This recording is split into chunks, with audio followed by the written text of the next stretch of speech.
Back friends, welcome to our channel Bioworld powered by Aasman institute of science. अभी तक हमने biology के related सब वीडियोस डाले हैं, सेल पे जो वीडियोस डाले हैं मेघा मैम ने अपलोड किए हैं। इसके बाद हमको दूसरा सब्जेक्ट शुरू करना है, उसका नाम है केमिस्ट्री। अभी जो स्टूडेंट्स अभी 10th में है या 11th में जाने वाले हैं या फिर जो 12th में है आगे पढ़ाई करने वाले हैं, जिनको केमिस्ट्री में प्रॉब्लम है, जिनको आईयूपीएसी नहीं आता है, उसके बाद केमिस्ट्री की जो बेसिक कंसेप्ट है, रेजोनेंस, इंडक्टिव इफेक्ट, ये जो डिफरेंट कंसेप्ट है इसमें प्रॉब्लम है, तो अब हम इस भी सीरीज में डिस्कस करने वाले हैं। ठीक है, तो हमको स्टार्ट के पहले मैं मेरा नाम बता देता हूँ, माई सेल्फ सौरव, मैं आपका केमिस्ट्री टीचर हूँ। हमें स्टार्ट करना है साइंस से। हमें हेडिंग लेना है पहले साइंस, क्योंकि केमिस्ट्री भी रहा, it is a branch of science, because it is one of the branch of science. मतलब साइंस मतलब हम बोलते हैं हम साइंस पढ़ते हैं, हम साइंस पढ़ते हैं, साइंस में क्या पढ़ते हैं? ठीक है, तो हमें पढ़ना है पहले साइंस मतलब क्या है। तो अपन डिफाइन करेंगे the knowledge gain by systematic study. जब भी हम एक आधी चीज की सिस्टमैटिक स्टडी करते हैं, फॉर एग्जांपल फैन घूम रहा है घर में या फिर मोबाइल मेरे सामने चल रहा है, तो ये मोबाइल के पीछे का नॉलेज क्या है, ये फंक्शन कैसे करता है, जब इसकी पढ़ाई हम करते हैं तो इसको कहते हैं हम साइंस। ठीक है, there are different branches of science, आप सबको पता होगा there are different branches of science. मैं लिखता हूं केमिस्ट्री, उसके बाद फिजिक्स, उसके बाद बायोलॉजी। ये है main branches, physics, chemistry and biology. ये है different branches, chemistry, physics and biology. जब आपने बायोलॉजी की डिफरेंट ब्रांचेस है, फिजिक्स के ब्रांचेस है, उसके बाद में जियोलॉजी भी आता है, but we are focusing mainly on chemistry, we are focusing mainly on chemistry. तो हम केमिस्ट्री को कैसे डिफाइन करेंगे? ठीक है, तो हमें देखना है how can we define chemistry. हम बोलेंगे it is a branch of science which deals with the studies of all element and their compounds. क्या बोलेंगे? It is a branch of science which deals with the studies of all elements and their compound. हमें पता है world में ऐसी कौन सी भी चीज नहीं है। ठीक है, आप मुझे बता दो कि वर्ल्ड में ऐसी कौन सी चीज है जो विदाउट एलिमेंट बनी है। ठीक है, वर्ल्ड में ऐसी कोई चीज नहीं है जो एलिमेंट के बिना बन नहीं सकती। ठीक है, इसलिए हमको केमिस्ट्री की पढ़ाई करना जरूरी है। उसके बाद हम केमिस्ट्री को ऐसे भी डिफाइन कर सकते हैं, it is a branch of science which deals with the preparation, properties and uses of organic compound. ठीक है, क्या बोलेंगे? It is branch of science which deals with the uses of preparation, properties and uses of matter. Sorry, organic compound बोल दिया मैंने, matter. हमें देखना है कोई भी चीज, फॉर एग्जाम्पल कार्बन है, कार्बन का सोर्स क्या है, उसके बाद कार्बन की यूजेस क्या है, वो किस चीज में यूज होता है। ठीक है, ये हो गई defines of chemistry. Now we are going to the branches of chemistry. अभी साइंस के ब्रांचेस देख लिया, अभी देखना है हमको केमिस्ट्री के ब्रांचेस। अभी स्पेसिफिक हम पढ़ने वाले हैं केमिस्ट्री। मैं लिखता हूं केमिस्ट्री इज डिफाइंड एज, अपने डेफिनेशन बता दिए, it's a branch of science which deals with the all elements and their compound. अभी देखना है केमिस्ट्री के ब्रांचेस कौन से। पहली ब्रांच में लिखता हूं यहां ऑर्गेनिक केमिस्ट्री। क्या बोला? Organic chemistry. जो सेकंड ब्रांच है उसको बोलेंगे हम इनऑर्गेनिक केमिस्ट्री। फर्स्ट है organic chemistry, second one is inorganic chemistry, third one physical chemistry. ठीक है, ये तीन मेन ब्रांचेस है, organic chemistry, inorganic chemistry and then physical chemistry. उसके बाद किसी किसी को ऑर्गेनिक अच्छा लगता है, किसी किसी को इनऑर्गेनिक पसंद है, किसी किसी को फिजिकल पसंद है। ठीक है, पर हमको पढ़ना है यहाँ मेनली स्टार्टिंग से ऑर्गेनिक। हमें स्टार्ट करना है ऑर्गेनिक। ऑर्गेनिक केमिस्ट्री की केमिस्ट्री कुछ अलग है। ठीक है, जो इसके बेसिक कंसेप्ट समझ लेगा, जिसको ये समझ में आ गया, जो बेसिक बातें समझ में आ गई, वो खुद ऑर्गेनिक में मास्टर हो जाएंगे। ठीक है, हमें स्टार्ट करना है ऑर्गेनिक केमिस्ट्री। तो अभी हम हेडिंग चेंज करेंगे अपना, हम लिखेंगे ऑर्गेनिक केमिस्ट्री। आपको पता है केमिस्ट्री का जो इन्वेंशन था वो कहां हुआ था, मतलब इनिशिएटिव कहां से हुई थी केमिस्ट्री। तो मैं हेडिंग दूंगा अभी organic chemistry. Organic chemistry start करने के बारे में आपको बता दूं, हमारी जो एक बुक थी, हमने कोई बुक में देखा होगा, एक फ्लावर लाइक स्ट्रक्चर है। फ्लावर लाइक स्ट्रक्चर में उसके पेटल्स है, पेटल्स में डिफरेंट सब्जेक्ट्स के नाम दिए और जो बीच में का जो पार्ट है उसमें नाम दिया है केमिस्ट्री। इसका मीनिंग ऐसा होता है, knowledge of chemistry is essential for all the branches of science. अगर आपको केमिस्ट्री का नॉलेज है तो आपको हर ब्रांच, मतलब हर ब्रांच साइंस की आपको इजी जाएगी। ठीक है, क्योंकि अभी आप देखेंगे बायोलॉजी। ठीक है, बायोलॉजी के लेक्चर्स आप देख रहे होंगे। बायोलॉजी में अपनी ह्यूमन बॉडी देख लो, ह्यूमन बॉडी में सोडियम है, पोटेशियम है, कैल्शियम है, हर टाइप के एलिमेंट प्रेजेंट है। ठीक है, मतलब इसमें केमिस्ट्री आ गई, होगी बायोकेमिस्ट्री। मतलब आप यहां से अंदाजा लगा सकते हैं कि केमिस्ट्री कितनी इंपॉर्टेंट है। उसके बाद हम देख रहे थे ऑर्गेनिक केमिस्ट्री, और आपको बता दूं द नेम केमिस्ट्री, क्या बोल रहा हूं मैं, the name chemistry has been derived from the Greek word chemi, has been derived from Greek word chemi, which has been derived from ancient word chemica, ठीक है, which has been derived from ancient word chemica, which means soil, which means soil of Egypt, क्या बोला, which means soil of Egypt, मतलब ये जो chemistry की branch है या केमिस्ट्री जो है ये स्टार्ट हुई थी इजिप्ट में, मतलब वहां के सॉइल से ये इनिशिएट हुई है, ठीक है।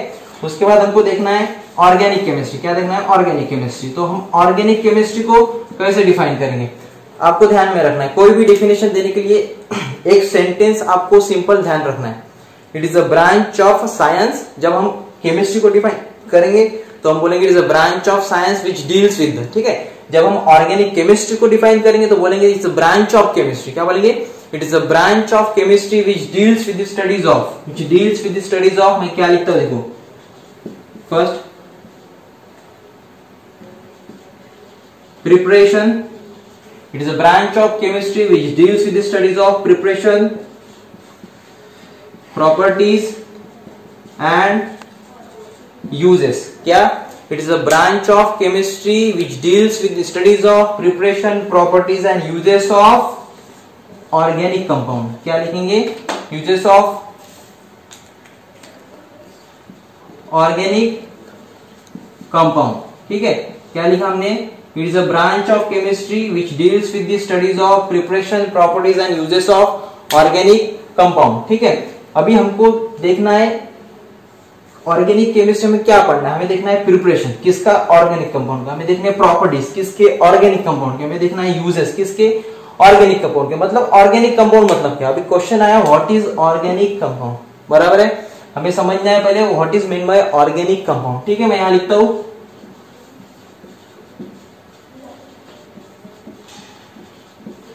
ऑर्गेनिक कंपाउंड, ठीक है। तो हमें बोलना है अभी ऑर्गेनिक कंपाउंड की डेफिनेशन, ऑर्गेनिक, ध्यान दीजिए, आइदर हाइड्रोकार्बन, क्या बोला, आइदर हाइड्रोकार्बन और derivatives of hydrocarbon, either hydrocarbon और डेरिवेटिव्स ऑफ हाइड्रोकार्बन।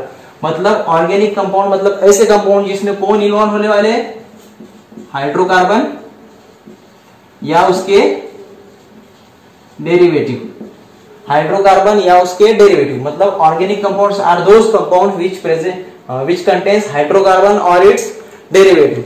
अभी दूसरा क्वेश्चन आपके लिए है what is mean by hydrocarbon, what is mean by hydrocarbon. तो ध्यान रखिए जो कंपाउंड, क्या बोला, जो कंपाउंड सिर्फ कार्बन और हाइड्रोजन को मिलाकर बनते हैं, क्या बोला, व्हाट इज हाइड्रोकार्बन, जो कंपाउंड सिर्फ कार्बन और हाइड्रोजन को कंबाइन करके बनते हैं वो हो गए हाइड्रोकार्बन। नाम ही है, देखो कोई भी चीज का मीनिंग समझने के लिए उस वर्ड को स्प्लिट करना जरूरी है। क्या दिखा है, hydro, hydro means hydrogen, hydro means hydrogen, और क्या है, कार्बन, सिंपली कार्बन।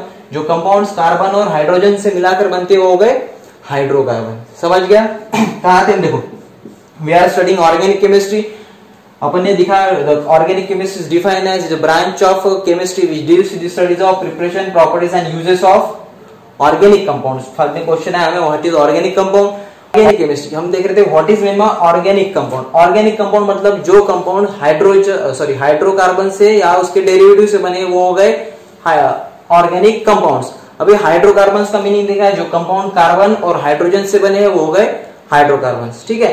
अभी तीन कंसेप्ट हमने देख लिए, organic chemistry, organic compound and hydrocarbon.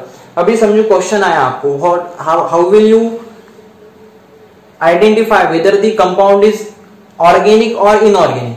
मतलब आपको क्वेश्चन दिया है कि ये कंपाउंड दिया है, कोई फॉर एग्जांपल मैं लिखता हूं यहाँ CH4 दिया है, NH3 दिया है, या CO2 दिया है, या H2O दिया है, ठीक है। यहाँ पे मैंने 4 कंपाउंड ले लिए है।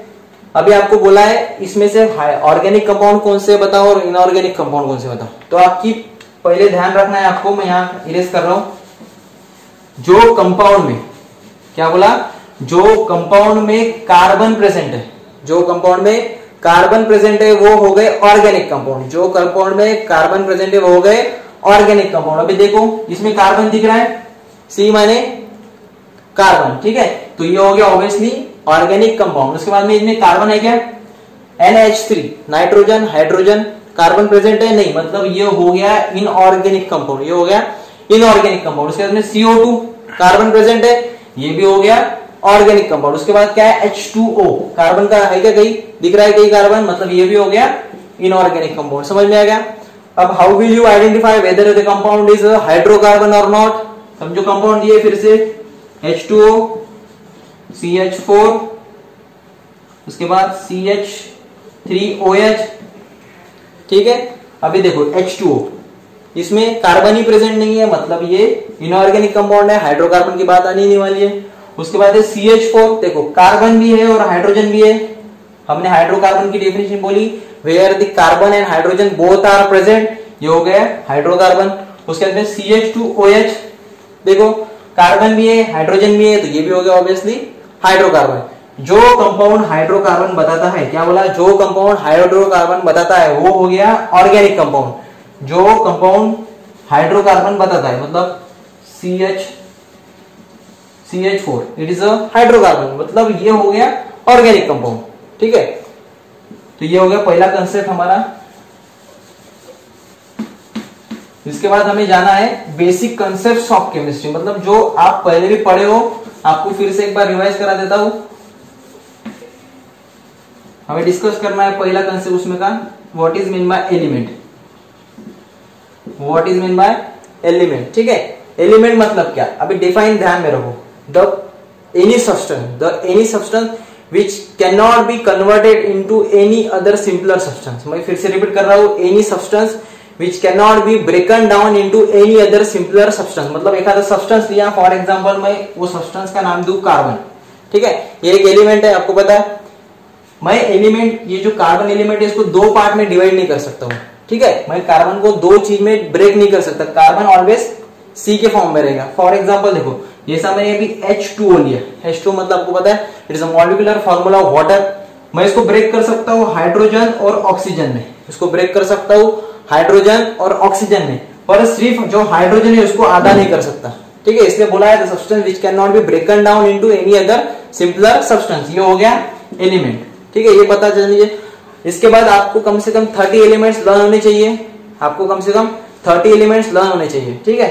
उसके बाद सेकंड आता है एटम, उसके बाद आता है एटम। आप बचपन से पढ़ते आ रहे हैं एटम एटम एटम, ठीक है। उसकी डेफिनेशन भी आपको पता है, the smallest particle of an element, क्या बोला, the smallest particle of an element which shows all the physical and chemical properties of that element called as atom. अभी जो एटम का जो कंसेप्ट है थोड़ा बड़ा कंसेप्ट है, इसके लिए अपन स्पेसिफिक लेक्चर अरेंज करेंगे, उसमें स्ट्रक्चर ऑफ एटम सब दिया जाएगा। उसके बाद थर्ड है कंपाउंड। थर्ड कौन सी, कंपाउंड। ये पहले टर्म पढ़ लिया हम एलिमेंट, उसके बाद पढ़ लिया एटम, उसके बाद हम पढ़ रहे कंपाउंड, ठीक है। अब what is mean by compound, when two or more element, when two or more element mix together, when two or more element mix together in equal proportion, क्या बोला, when two or more element mixed in equal proportion, mix बोले या फिर combine बोलेंगे, जब हम दो या दो से ज्यादा एलिमेंट फिक्स प्रोपोर्शन में कंबाइन करेंगे तो जो हमको सब्सटेंस मिलेगा उसको हम बोलेंगे कंपाउंड। फॉर एग्जांपल हाइड्रोजन है, ठीक है, हाइड्रोजन को हम कंबाइन करेंगे ऑक्सीजन के साथ, मतलब H2O बन गया, तो it is a compound, it is a compound. समझो कार्बन है उसको हाइड्रोजन के साथ कंबाइन कर दिया तो ये हो गया CH4, ये हो गया मीथेन, ये भी है क्या है कंपाउंड। तो समझ गया एलिमेंट्स, एटम्स, कंपाउंड्स एंड। अभी अगला जो है कंसेप्ट, आपको कंफ्यूजन नहीं होना चाहिए, व्हाट इज मतलब डिफरेंस देखना है कंपाउंड और मॉलिक्यूल के बीच का। How can you differentiate compound and molecule. देखो जब भी दो सेम एलिमेंट्स कंबाइन होंगे, समझो देखो H मतलब H2, O मतलब O2, ठीक है, ये दो एलिमेंट्स कंबाइन हुए हैं लेकिन दोनों सेम है, इसलिए इसको कहा जाएगा it is a molecule, it is a molecule of hydrogen, molecule of oxygen. अगर जो डिफरेंट एलिमेंट है तो इसको कहा जाएगा इट इज अ कंपाउंड, ठीक है। जब दो सेम एलिमेंट्स कंबाइन होंगे इसको बोलेंगे मॉलिक्यूल, जब दो डिफरेंट एलिमेंट्स कंबाइन होंगे इसको बोलेंगे कंपाउंड, ठीक है। इसके बाद एक और कंसेप्ट आता है केमिकल बॉन्ड। केमिकल बॉन्ड ये फिफ्थ टर्म है शायद, fifth term. What is mean by chemical bond? अभी देखो दो फ्रेंड्स रहते हैं, दोनों की अंडरस्टैंडिंग अच्छी होती है, उनमें एक बॉन्ड होता है, हम बोलते हैं बॉन्ड है त्याच्यासोबत माझा चांगला बॉन्ड है, ऐसा बोलते हैं ना कभी कभी, ठीक है।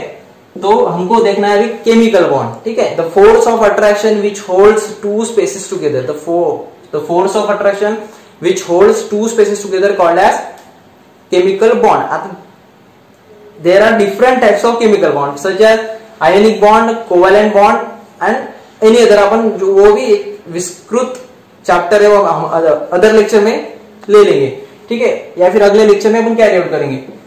तो ये हो गए basic concept of organic chemistry का एक पार्ट। अब बाकी का जो पार्ट है हम अगले लेक्चर में कैरी आउट करेंगे, क्योंकि हमें IUPAC नॉमेनक्लेचर तक जाना है, ठीक है। Thank you very much.